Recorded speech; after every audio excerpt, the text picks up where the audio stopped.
amazing seeing these huge ships here, and I can still chuck the line in and catch a good feed. But the port has always been a part of Broome's life.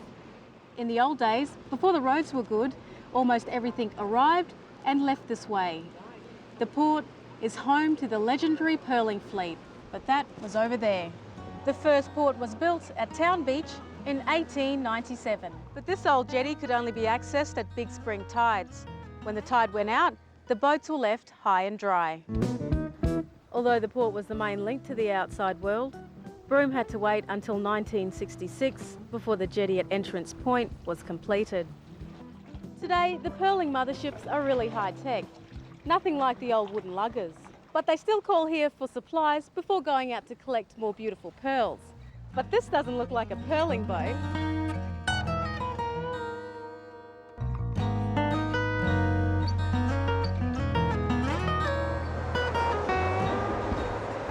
Hey, fellas. How you going? Good. Wow, Fascinating ship, isn't it? very impressive. How was it parking this little baby?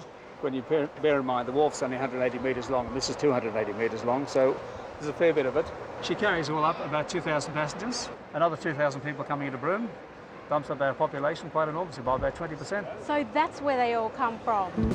It doesn't do that port any harm, it doesn't do the town any harm, and certainly it does get the message that Broome is the place to go. It just goes to show how the town and the industry are changing.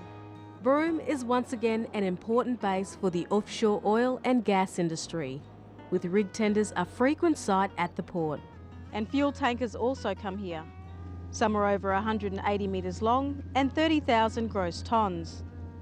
Most of the power and transport fuel in the West Kimberley is shipped into Broome. Now that's over 100,000 tonnes of fuel a year, or about 1,000 triple road train loads. Imagine sharing the road with that lot. Some of the road trains even bring passengers. Well, kind of.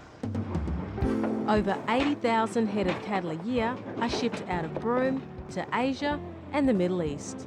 That's as well as normal cargo and shipping, which means this is a really busy port. Get any bites?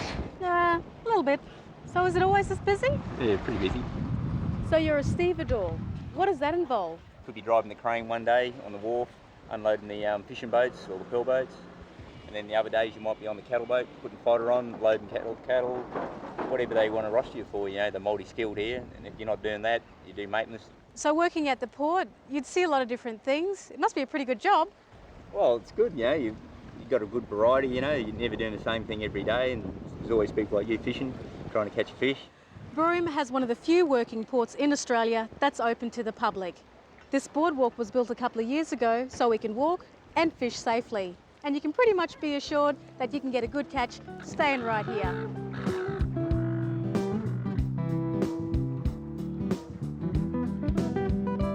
And when you finish fishing, clean up your rubbish. Chuck out old lines and hooks, as it can be dangerous if left lying around. But from out there in the ocean, fishing boats bring in snapper, coral trout and red emperor for market.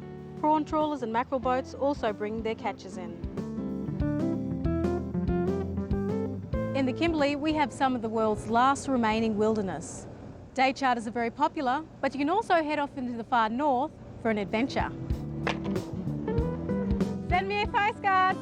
Send you a postcard. I don't need to go anywhere. If I stay here long enough, the world will come to me.